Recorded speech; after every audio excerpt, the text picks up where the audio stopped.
ஓம் சாந்தி 17/7/2025.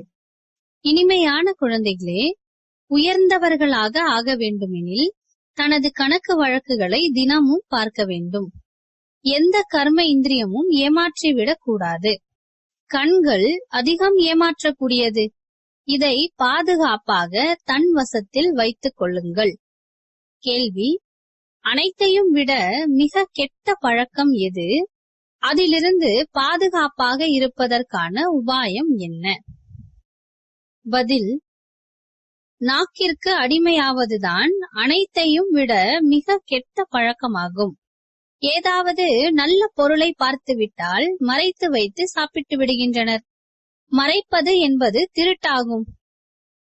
திருட்டு என்ற மாயையும் பலரது நாக்கு காதை பிடித்து விடுகிறது. இதிலிருந்து பாதுகாப்பாக இருப்பதற்கான சாதனம் என்னவெனில், எங்காவது புத்தி செல்கிறது எனில் தனக்குத்தானே தண்டனை கொடுத்து கொள்ள வேண்டும். கெட்ட பழக்கங்களை நீக்குவதற்காக தன்னை அதிகமாக நிந்தித்துக் கொள்ளுங்கள். ஓம் சாந்தி. ஆத்ம அபிமானியாக ஆகி அமர்ந்திருக்கிறீர்களா? ஒவ்வொரு விஷயமும் தனக்குள் கேட்டுக்கொள்ள வேண்டியிருக்கிறது. நான் ஆத்ம அபிமானியாக ஆகி அமர்ந்திருக்கின்றேனா? மற்றும் தந்தையை நினைவு செய்து கொண்டிருக்கிறேனா? சிவசக்தி பாண்டவ சேனை என்றும் பாடப்பட்டிருக்கிறது. சிவபாபாவின் சேனை அமர்ந்திருக்கிறது அல்லவா? அந்த உலகாய சேனையில் இளைஞர்கள் மட்டும் இருப்பார்கள். வயோதிகர்கள் அல்லது குழந்தைகள் இருக்க மாட்டார்கள். இந்த சேனையில் வயோதிகர்கள், குழந்தைகள், இளைஞர்கள் போன்ற அனைவரும் அமர்ந்திருக்கின்றனர். இது மாயாவை வெல்வதற்கான சேனையாகும். ஒவ்வொருவரும் மாயாவை வென்று தந்தையிடமிருந்து எல்லையற்ற ஆஸ்தி அடைய வேண்டும். மாயை மிகவும் பிரபலமானது என்பதை குழந்தைகள் அறிவீர்கள். கர்ம இந்திரியங்கள் தான் அனைத்தையும் விட அதிகம் ஏமாற்றுகிறது. இன்று எந்த கர்ம இந்திரியம் ஏமாற்றியது என்பதை சார்ட்டில் எழுதுங்கள். இன்று இன்னாரை பார்த்ததும் கை தொட்டு பார்க்க வேண்டும் என்று உள்ளம் விரும்பியது. கண்கள் மிகவும் நஷ்டத்தை ஏற்படுத்துகிறது. ஒவ்வொரு கர்ம இந்திரியத்தையும் பாருங்கள்.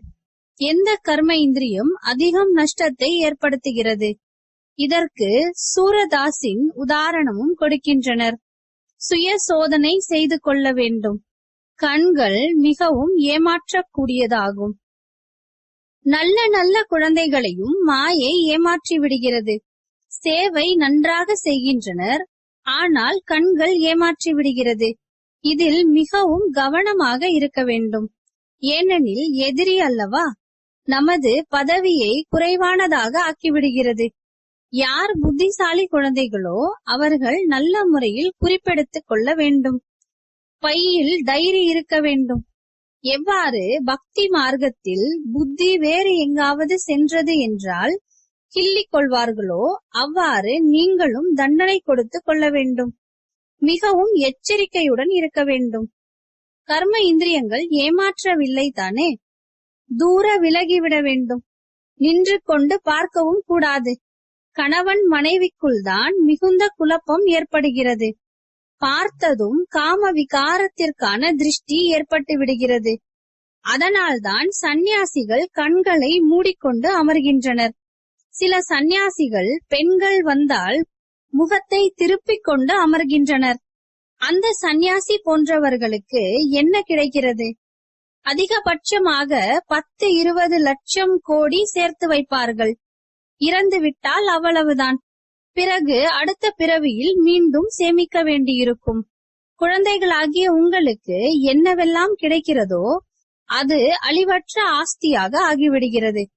அங்கு செல்வத்திற்கான பேராசை இருக்கவே இருக்காது. தலையை உடைத்துக் கொள்ளும் அளவிற்கு அங்கு எந்த குறையும் இருக்காது. கலியுகத்தின் கடைசி மற்றும் சத்தியுகத்தின் ஆரம்பம் இரண்டிற்கும் இரவு பகல் வித்தியாசம் இருக்கிறது. அங்கு அளவற்ற சுகம் இருக்கும். இங்கு எதுவும் கிடையாது. சங்கம யுகம் என்ற வார்த்தையின் கூடவே புருஷோத்தம என்ற வார்த்தையையும் அவசியம் எழுத வேண்டும் என்று பாபா எப்பொழுதும் கூறுகின்றார். தெளிவான வார்த்தைகள் பேச வேண்டும். புரிய வைப்பதற்கும் எளிதாகும். மனிதனை தேவதையாக ஆக்கினார் எனில் அவசியம் சங்கம யுகத்தில்தான் தேவதையாக ஆக்குவதற்காக நரகவாசிகளை சொர்க்கவாசியாக ஆக்குவதற்கு வருவார் அல்லவா? மனிதர்கள் இருளில் இருக்கின்றனர். சொர்க்கம் என்றால் எப்படி இருக்கும் என்பது தெரியாது. மற்ற தர்மத்தை சார்ந்தவர்கள் சொர்க்கத்தை பார்க்கவே முடியாது. அதனால்தான் உங்களது தர்மம் மிகுந்த சுகம் கொடுக்கக்கூடியது என்று பாபா கூறுகின்றார். அதுதான் சொர்க்கம் என்று கூறப்படுகிறது. ஆனால் நாமும் சொர்க்கத்திற்கு செல்ல முடியும் என்று சிறிதும் புரிந்து கொள்வது கிடையாது. யாருக்கும் தெரியாது. பாரதவாசிகள் இதை மறந்துவிட்டனர். சொர்க்கத்தை 1,00,000 ஆண்டுகள் என்று கூறிவிட்டனர். 3000 ஆண்டிற்கு முன்பு சொர்க்கம் இருந்தது என்று கிறிஸ்தவர்கள் கூறுகின்றனர். லக்ஷ்மி நாராயணனை தேவி தேவதை என்று கூறுகின்றனர். அவசியம் இறைவன் தான் தேவி தேவதைகளை உருவாக்குவார். ஆக முயற்சி செய்ய வேண்டும். தினமும் தனது கணக்கு வழக்குகளை பார்க்க வேண்டும். எந்த கர்ம இந்திரியம் ஏமாற்றியது? நாக்கு ஒன்றும் குறைந்தது கிடையாது. ஏதாவது நல்ல பொருளை பார்த்துவிட்டால் மறைத்து வைத்து சாப்பிட்டு விடுவர். இதுவும் பாவம் என்று புரிந்து கொள்வது கிடையாது. திருட்டு ஆகிவிடுகிறது அல்லவா? அதுவும் சிவபாபாவின் யஜ்யத்தில் திருடுவது மிகவும் கெட்டது. 1 திருடினாலும் திருட்டுதான், 1,00,000 திருடினாலும் திருட்டுதான் என்று கூறப்படுகிறது. மாயை பலரது காதை பிடித்து விடுகிறது. இந்த அனைத்து கெட்ட பழக்க வழக்கங்களையும் நீக்கிவிட வேண்டும். தன்னையே நிந்தித்துக் கொள்ள வேண்டும். எதுவரை கெட்ட பழக்கம் உள்ளதோ அதுவரை உயர்ந்த பதவி அடைய முடியாது. சொர்க்கத்திற்கு செல்வது பெரிய விஷயம் கிடையாது. ஆனால் ராஜா ராணி எங்கே? பிரஜைகள் எங்கே? ஆக கர்ம இந்திரியங்களை அதிகம் பரிசோதனை செய்ய வேண்டும். எந்த கர்ம இந்திரியம் ஏமாற்றுகிறது கணக்கு எடுக்க வேண்டும். வியாபாரம் அல்லவா? தந்தை புரிய வைக்கின்றார், என்னிடம் வியாபாரம் செய்யுங்கள். உயர்ந்த பதவி அடைய வேண்டுமெனில் ஸ்ரீமத் படி நடக்க வேண்டும். தந்தை கட்டளையிடுகிறார், அதிலும் மாயை தடை போடுகிறது. செய்ய விடுவது கிடையாது. தந்தை கூறுகின்றார், தவறுகள் செய்தால் பிறகு அதிகம் வருத்தப்பட வேண்டியிருக்கும். ஒரு பொழுதும் உயர்ந்த பதவி அடைய மாட்டீர்கள். இதை மறந்து விடாதீர்கள். நான் நரனிலிருந்து நாராயணன் ஆவேன் என்று இப்பொழுது மிகுந்த குஷியுடன் கூறுகிறீர்கள். ஆனால் தன்னிடத்தில் கேட்டுக்கொண்டே இருங்கள். கர்ம இந்திரியங்கள் எதுவும் ஏமாற்றி விடவில்லை தானே? சுய முன்னேற்றம் செய்து கொள்ள வேண்டுமெனில் தந்தை என்ன கட்டளையிடுகின்றாரோ அதனை நடைமுறையில் கொண்டு வாருங்கள். முழு நாளின் கணக்கை பாருங்கள். பல தவறுகள் ஏற்பட்டு கொண்டே இருக்கின்றன. கண்கள் மிகவும் ஏமாற்றுகிறது. இவர்களுக்கு உணவு கொடுக்க வேண்டும், பரிசு கொடுக்க வேண்டும் என்று கருணை ஏற்படும். தனது அதிகமான நேரத்தை வீணாக்கி விடுகின்றனர். மாலையின் மணியாக ஆவதில் அதிக உழைப்பு இருக்கிறது. முக்கியமானது 8 ரத்தினங்கள், 9 ரத்தினங்கள் என்று கூறுகின்றனர். 1 பாபா, மற்றவர்கள் 8 பேர். பாபாவின் அடையாளம் நடுவில் இருக்க வேண்டும் அல்லவா? யாருக்காவது கிரகச்சாரம் ஏற்பட்டு விட்டால் 9 ரத்தினங்களின் மோதிரத்தை அணிந்து கொள்கின்றனர். இவ்வளவு முயற்சி செய்பவர்களில் 8 பேர்தான் நேர்மையுடன் தேர்ச்சி பெறுபவர்களாக ஆகின்றனர். 8 ரத்தினங்களுக்கு மிகுந்த மகிமை இருக்கிறது. தேக அபிமானத்தில் வருவதன் மூலம் கர்ம இந்திரியங்கள் அதிகம் ஏமாற்றி விடுகிறது. தலையில் அதிக பாவங்கள் உள்ளது. தான புண்ணியம் செய்வதால் பாவங்கள் அழிந்துவிடும் என்ற கவலை பக்தியிலும் இருக்கிறது அல்லவா? சத்தியுகத்தில் கவலைக்கான விஷயம் எதுவும் இல்லை. ஏனெனில் அங்கு ராவண ராஜ்யம் கிடையாது. அங்கும் இப்படிப்பட்ட விஷயங்கள் இருந்தால் பிறகு நரகத்திற்கும் சொர்க்கத்திற்கும் எந்த வித்தியாசமும் இருக்காது. நீங்கள் அந்த அளவிற்கு உயர்ந்த பதவி அடைவதற்காக பகவானே வந்து கற்பிக்கின்றார். பாபாவின் நினைவு வரவில்லை எனில் படிப்பு கற்பிக்கும் ஆசிரியரை நினைவு செய்யுங்கள். ஒரே ஒரு பாபா சத்குருவாக இருக்கின்றார் என்பதை நினைவு செய்யுங்கள். மனிதர்கள் அசுர வழியினால் தந்தையை எவ்வளவு நிந்தனை செய்துவிட்டனர். இப்பொழுது தந்தை அனைவருக்கும் உபகாரம் செய்கின்றார். குழந்தைகளாகிய நீங்களும் உபகாரம் செய்ய வேண்டும். யாருக்கும் அபகாரம் செய்யக்கூடாது. கெட்ட பார்வை கூடாது. அது தனக்கு தானே நஷ்டப்படுத்திக் கொள்வதாகும். அந்த அதிர்வலைகள் மற்றவர்களையும் பாதிக்கிறது. மிக உயர்ந்த லட்சியம் என்று தந்தை கூறுகின்றார். தினமும் தனது கணக்கு வழக்குகளை பாருங்கள். எந்த விகர்மமும் செய்யவில்லை தானே? இது விகர்மம் நிறைந்த உலகமாகும். விகர்மம் செய்பவர்களின் வம்சமாகும். விகர்மா ஜீத் தேவதைகளின் வம்சம் பற்றி யாருக்கும் தெரியாது. விகர்மா ஜீத் வம்சம் இருந்து 5000 ஆண்டுகள் ஆகிவிட்டது. மீண்டும் விகர்ம வம்சம் ஆரம்பமாகிறது என்று தந்தை புரிய வைக்கின்றார். ராஜாக்களும் விகர்மங்கள் செய்து கொண்டே இருக்கின்றனர். அதனால்தான் தந்தை கூறுகின்றார், கர்மம் அகர்மம் விகர்மத்தின் ரகசியங்களை நான் உங்களுக்கு புரிய வைக்கின்றேன். ஏனெனில் அங்கு ராவண ராஜ்யம் கிடையாது. அங்கும் இப்படிப்பட்ட விஷயம் இருந்தால் பிறகு நரகத்திற்கும் சொர்க்கத்திற்கும் எந்த வித்தியாசமும் இருக்காது. விகர்மா ஜீத் வம்சம் இருந்து 5000 ஆண்டுகள் ஆகிவிட்டது. மீண்டும் விகர்ம வம்சம் ஆரம்பமாகிறது என்று தந்தை புரிய வைக்கின்றார். ராஜாக்களும் விகர்மங்கள் செய்து கொண்டே இருக்கின்றனர். அதனால்தான் தந்தை கூறுகின்றார், கர்மம் அகர்மம் விகர்மத்தின் ரகசியங்களை நான் உங்களுக்கு புரிய வைக்கின்றேன்.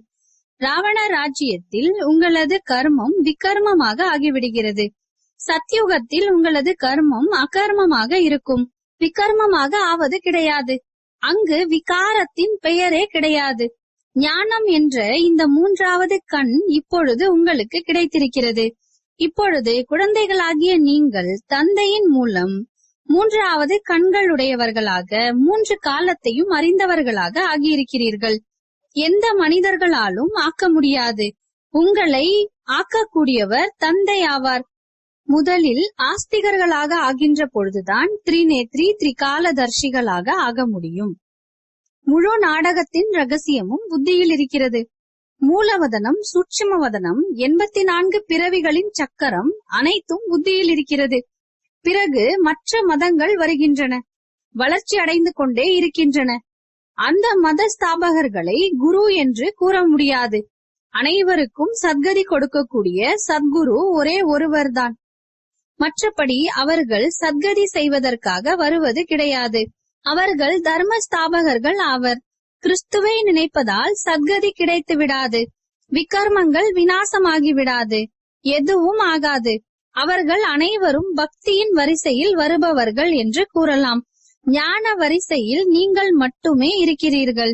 நீங்கள் வழிகாட்டிகள். அனைவருக்கும் சாந்திதாமம் சுகதாமத்தின் வழி கூறுகிறீர்கள். தந்தையும் விடுவிப்பவராக வழிகாட்டியாக இருக்கின்றார். அந்த தந்தையை நினைவு செய்வதன் மூலம்தான் விகர்மங்கள் விநாசமாகும்.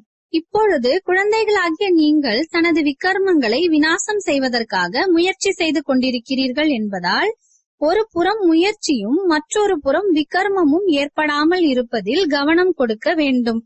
முயற்சியின் கூடவே விகர்மங்களும் செய்தால் 100 மடங்கு ஆகிவிடும். எவ்வளவு முடியுமோ அவ்வளவு விகர்மங்கள் செய்யாமல் இருங்கள். இல்லையெனில் அதிகரித்துக் கொண்டே செல்லும். பெயரையும் கெடுத்து விடுவீர்கள். பகவான் நமக்கு கற்பிக்கிறார் என்பதை அறிவீர்கள் என்பதால் எந்த விகர்மமும் செய்யக்கூடாது. சிறிய திருட்டோ அல்லது பெரிய திருட்டோ பாவமாகி விடுகிறது அல்லவா? இந்த கண்கள் மிகவும் ஏமாற்றி விடுகிறது. குழந்தைகளின் நடத்தையை பார்த்து தந்தை புரிந்து கொள்கின்றார், இவர் எனது மனைவி என்ற எண்ணம் ஒருபொழுதும் வரவே கூடாது. நாம் பிரம்மா குமார் குமாரிகள் சிவபாபாவின் பேரன்களாக இருக்கிறோம். நாம் பாபாவிடம் உறுதி எடுத்திருக்கிறோம், ராக்கி அணிந்திருக்கிறோம். பிறகு ஏன் கண்கள் ஏமாற்றுகிறது?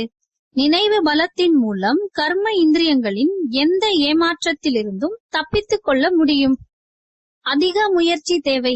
தந்தையின் கட்டளைகளை அமல்படுத்தி சார்ட் எழுத வேண்டும். கணவன் மனைவியும் தங்களுக்குள் இந்த உரையாடல் மட்டுமே செய்ய வேண்டும். நாம் பாபாவிடமிருந்து முழு ஆஸ்தியை அடைவோம். ஆசிரியரிடத்தில் முழுமையாக படிப்போம். எல்லையற்ற ஞானம் கொடுக்கும் இப்படிப்பட்ட ஆசிரியர் ஒருபோதும் கிடைக்க மாட்டார். லக்ஷ்மி நாராயணனே அறியவில்லை என்கிற பொழுது அவர்களுக்கு பின்னால் வருபவர்கள் எப்படி அறிந்து கொள்ள முடியும்? இந்த சிருஷ்டியின் முதல் இடை கடைசியின் ஞானத்தை சங்கம யுகத்தில் நீங்கள் மட்டுமே அறிவீர்கள் என்று தந்தை கூறுகின்றார். இதை செய்யுங்கள், இவ்வாறு செய்யுங்கள் என்று பாபா அதிகம் புரிய வைக்கின்றார். ஆனாலும் இங்கிருந்து எழுந்ததும் அவ்வளவுதான். சிவபாபா எனக்கு கூறுகின்றார் என்பதை புரிந்து கொள்வது கிடையாது. சிவபாபா தான் கூறுகின்றார் என்று எப்பொழுதும் நினையுங்கள். இவரது பிரம்மாவின் போட்டோ கூட வைத்துக் கொள்ளாதீர்கள். இந்த ரதத்தை கடனாக எடுத்திருக்கின்றார். இவரும் முயற்சியாளர் ஆவார். நான் பாபாவிடமிருந்து ஆஸ்தி அடைந்து கொண்டிருக்கிறேன் என்று இவரும் கூறுகின்றார். உங்களை போன்று இவரும் மானவ வாழ்க்கையில் இருக்கின்றார். நாளடைவில் உங்களுக்கு மகிமை ஏற்படும். இப்பொழுது நீங்கள் பூஜ்ய தேவதைகளாக ஆவதற்காக படிக்கிறீர்கள். பிறகு சத்யுகத்தில் நீங்கள் தேவதைகளாக ஆவீர்கள். இது போன்ற விஷயங்களை தந்தையை தவிர வேறு யாரும் புரிய வைக்க முடியாது. அதிர்ஷ்டத்தில் இல்லையெனில் சிவபாபா எப்படி வந்து படிப்பு கற்பிக்க முடியும்? நான் ஏற்றுக்கொள்ள மாட்டேன் என்ற சந்தேகம் எழுகிறது. ஏற்றுக்கொள்ளவில்லை எனில் பிறகு எப்படி நினைவு செய்ய முடியும்? விகர்மங்கள் விநாசம் ஆகாது. இவை அனைத்தும் வரிசை கிரமமாக ராஜ்யம் ஸ்தாபனை ஆகிக் கொண்டிருக்கிறது. தாசதாசிகளும் தேவை அல்லவா? ராஜாக்களின் தாசிகளுக்கும் சீதனம் கிடைக்கும். இங்கேயே எவ்வளவு தாசிகளை வைத்துக் கொள்கின்றனர் எனில் சத்தியுகத்தில் எவ்வளவு பேர் இருப்பர்? ஆக தாசதாசி ஆகும் அளவிற்கு லேசான முயற்சிகள் செய்யக்கூடாது.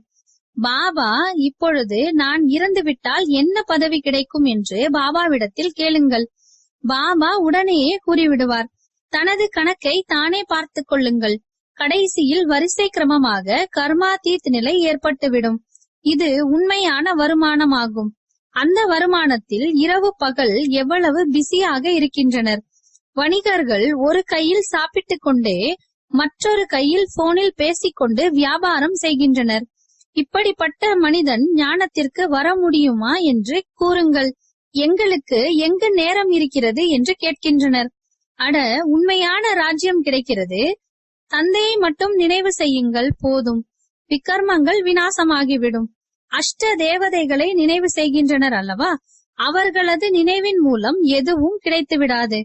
பாபா அடிக்கடி ஒவ்வொரு விஷயத்தையும் புரிய வைத்துக் கொண்டே இருக்கின்றார். இந்த விஷயத்தை பற்றி புரிய வைக்கவில்லை என்று யாரும் கூறிவிடக் கூடாது. குழந்தைகளாகிய நீங்கள் அனைவருக்கும் செய்தி கூற வேண்டும். விமானத்தில் இருந்தும் நோட்டீஸ் போடுவதற்கான முயற்சி செய்ய வேண்டும். சிவபாபா இவ்வாறு கூறுவதாக அதில் எழுதுங்கள். பிரம்மாவும் சிவபாபாவின் குழந்தையாவார். பிரஜாபிதா எனில் அவரும் தந்தை ஆகிவிடுகிறார். இவரும் தந்தையாவார்.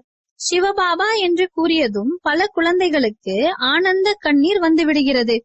ஒரு பொழுதும் பார்த்திருக்கவும் மாட்டார்கள். பாபா எப்பொழுது வந்து உங்களை சந்திப்பது என்று எழுதுகின்றனர். பாபா பந்தனத்திலிருந்து விடுவியுங்கள்.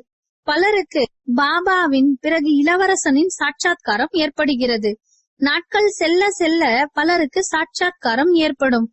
இருப்பினும் முயற்சி செய்ய வேண்டியிருக்கும். பகவானை நினைவு செய்யுங்கள் என்று மனிதர்களுக்கு இறக்கும் தருவாயில் கூறுகின்றனர். கடைசியில் அதிகம் முயற்சி செய்வீர்கள். நினைவில் மூழ்கி விடுவீர்கள். இதையும் நீங்கள் பார்ப்பீர்கள். குழந்தைகளே, நேரம் கிடைக்கும் பொழுதெல்லாம் முயற்சி செய்து முன்னேறி செல்ல வேண்டும் என்று தந்தை வழி கூறுகின்றார். தந்தையை நினைவு செய்து விகர்மங்களை விநாசம் செய்தால் கடைசியில் வந்தாலும் முன்னால் செல்ல முடியும். எவ்வாறு ரயில் வண்டி தாமதமாக சென்று கொண்டிருந்தாலும் பிறகு வேகமாக சென்று ஈடு செய்து விடுகிறது அல்லவா? உங்களுக்கும் இங்கு நேரம் கிடைக்கிறது. ஆகையால் வேகமாக முயற்சி செய்து கால தாமதத்தை ஈடு செய்து கொள்ளுங்கள். இங்கு வந்து வருமானம் செய்வதில் ஈடுபட்டு விடுங்கள். இவ்வாறு செய்யுங்கள், தனக்கு நன்மை செய்து கொள்ளுங்கள் என்று பாபாவும் வழி கூறுகின்றார். தந்தையின் ஸ்ரீமத் படி நடந்து கொள்ளுங்கள். விமானத்திலிருந்து நோட்டீஸ் போடுங்கள். இவர்கள் சரியான செய்தியை தான் கூறிக்கொண்டிருக்கின்றனர் என்பதை மனிதர்கள் புரிந்து கொள்ள வேண்டும். பாரதம் எவ்வளவு உயர்ந்தது, பாபா எங்களுக்கு தெரியாமல் போய்விட்டது என்று யாரும் கூறிவிடாத அளவிற்கு அனைவருக்கும் தெரியப்படுத்துங்கள். நல்லது. இனிமையிலும் இனிமையான தேடி கண்டெடுக்கப்பட்ட செல்லமான குழந்தைகளுக்கு தாயும் தந்தையுமான பாப் தாதாவின் அன்பு நினைவுகள் மற்றும் காலை வணக்கம். ஆன்மீக குழந்தைகளுக்கு ஆன்மீக தந்தையின் நமஸ்காரம். ஆன்மீக தந்தைக்கு ஆன்மீக குழந்தைகளின் அன்பு நினைவுகள் மற்றும் நமஸ்காரம். தாரணைக்கான முக்கிய சாரம்: புத்திசாலிகளாக ஆகி தன்னை சோதித்துக் கொள்ள வேண்டும். கண்கள் ஏமாற்றுவது இல்லைதானே? எந்த கர்ம இந்திரியத்துக்கும் வசமாகி தலைகீழான காரியம் செய்யக்கூடாது. நினைவு பலத்தின் மூலம் கர்ம இந்திரியங்களின் ஏமாற்றத்திலிருந்து விடுபட வேண்டும். இந்த உண்மையான வருமானத்திற்காக நேரம் ஒதுக்க வேண்டும். கடைசியில் வந்தாலும் தீவிர முயற்சி செய்து முன்னேற்றம் அடைய வேண்டும். இது விக்கர்மங்களை விநாசம் செய்யக்கூடிய நேரமாகும். ஆகையால் எந்த விக்கர்மமும் செய்யக்கூடாது. வரதானம்: குழந்தை ஆகுவதன் மூலம் எஜமானனாக ஆகுவது என்ற பாடத்தின் மூலமாக நிரகங்காரியாக மேலும் நிராகாரியாக ஆகுங்கள். குழந்தை ஆகுவது என்றால் அர்த்தம் எல்லைக்குட்பட்ட வாழ்க்கையில் மாற்றம் ஏற்படுவது ஆகும். ஒருவர் எத்தனை பெரிய தேசத்திற்கு கூட முதலாளியாக இருக்கலாம், செல்வம் மற்றும் குடும்பத்தின் முதலாளியாக இருக்கலாம். ஆனால் தந்தைக்கு முன்னால் அவர்கள் அனைவரும் குழந்தைகளே. நீங்கள் பிராமண குழந்தைகளும் கூட குழந்தையாக ஆகிறீர்கள் என்றால் அர்த்தம் கவலையற்ற ராஜாவாக மேலும் எதிர்காலத்தில் விஸ்வத்திற்கு எஜமானர்களாக ஆகின்றீர்கள். குழந்தையாகுவதன் மூலம் நான் முதலாளி ஆகின்றேன் என்ற நினைவு சதா உங்களை நிரகங்காரியாக நிராகார நிலையினுடைய அனுபவத்தை செய்விக்கும். பாலகன் ஆகுவது, அதாவது குழந்தை ஆகுவது என்றால் அர்த்தம் மாயாவிடமிருந்து பாதுகாப்பாக இருப்பதாகும். ஸ்லோகன்: மகிழ்ச்சியே பிராமண வாழ்க்கையின் தனித்தன்மை ஆகும். எனவே சதா மகிழ்ச்சியானவராக இருங்கள். அவ்யக்த சமிஞ்ஞை: சங்கல்ப சக்தியை சேமிப்பதன் மூலம் உயர்ந்த சேவைக்கு நிமித்தமாக ஆகுங்கள். எந்த காரியத்தை இன்றைய அநேக செல்வந்தர்களால் செய்ய முடியாதோ அந்த காரியத்தை, அதாவது ஆத்மாக்களை ஒவ்வொரு அடியிலும் பல மடங்கு சம்பாதிக்க வைக்கக்கூடிய காரியத்தை உங்களுடைய ஒரு எண்ணத்தினால் செய்ய முடியும். எனவே உயர்ந்த எண்ணங்களுடைய சக்தியை சேமிப்பு செய்யுங்கள். உயர்ந்த எண்ணங்களின் சக்தியை அந்த அளவிற்கு சுத்தமானதாக ஆக்குங்கள். அதாவது அதில் கொஞ்சம் கூட வீணானதின் அசுத்தம் கூட இருத்தல் கூடாது. அப்பொழுது அந்த சக்தி ஆச்சரியமான காரியங்களை செய்யும். நல்லது. ஓம் சாந்தி.